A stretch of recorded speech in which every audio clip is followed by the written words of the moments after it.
Моє шанування, вельмишановні та невтомні дослідники української мови.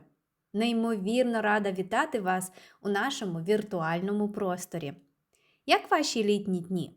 Сподіваюся, ви готові до нової глибокої мандрівки моїми особистими спогадами. Сьогоднішня наша розмова присвячена тому, як і де проводять літо в Україні. Звісно, варіантів безліч, але я спиратимуся суто на власний життєвий досвід. Моє дитинство нерозривно пов'язане з містом Запоріжжям. Варто зазначити, що міська територія буквально розділена навпіл, тобто розрізана навхрест річкою Дніпро на дві майже рівні частини. Через таку специфічну будову міста тут є безліч місць, куди можна легко піти й поплавати. Ба більше, географічний ландшафт утворює численні заливи та закрути.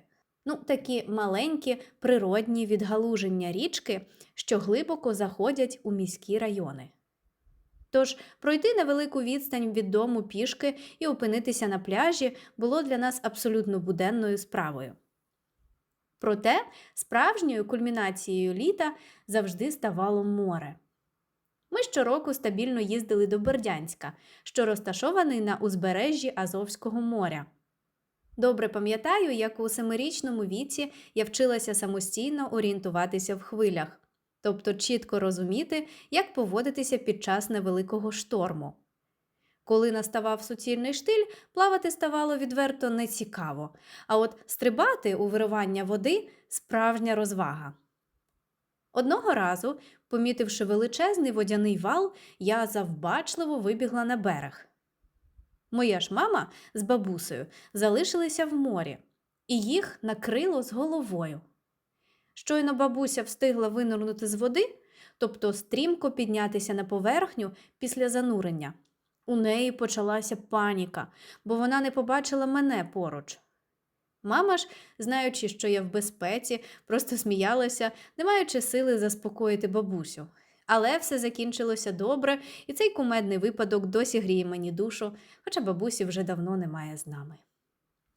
Згодом, ставши підліткою, я поїхала за путівкою від батькового заводу в Крим, у літній табір Євпаторії.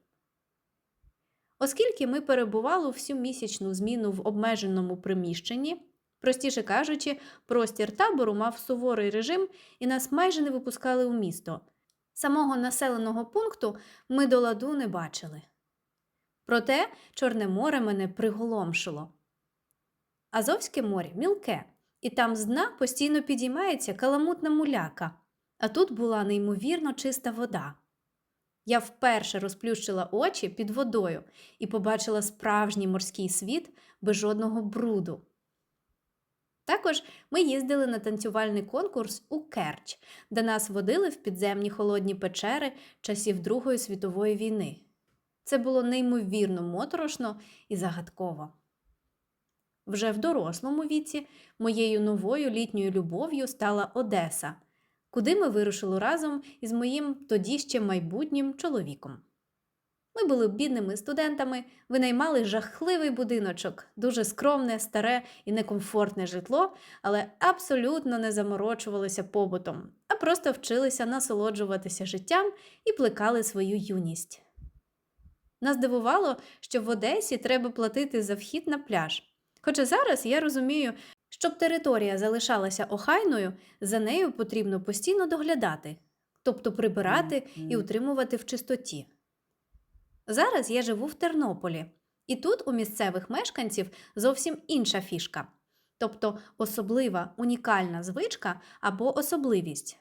З літом у них асоціюються Карпати і походи в гори, тоді як для мене гори – це суто весняна чи осіння історія. А як щодо вас? Які географічні особливості вашого регіону формують ваші літні звички? Чи є у вас унікальні місця для відпочинку, куди ходять абсолютно всі місцеві? Чекаю на ваші відповіді. Сердечно дякую за вашу увагу та глибоке занурення в українську культуру. Плекайте свої спогади, подорожуйте і до нових зустрічей у наступних ефірах. На все добре, па-па!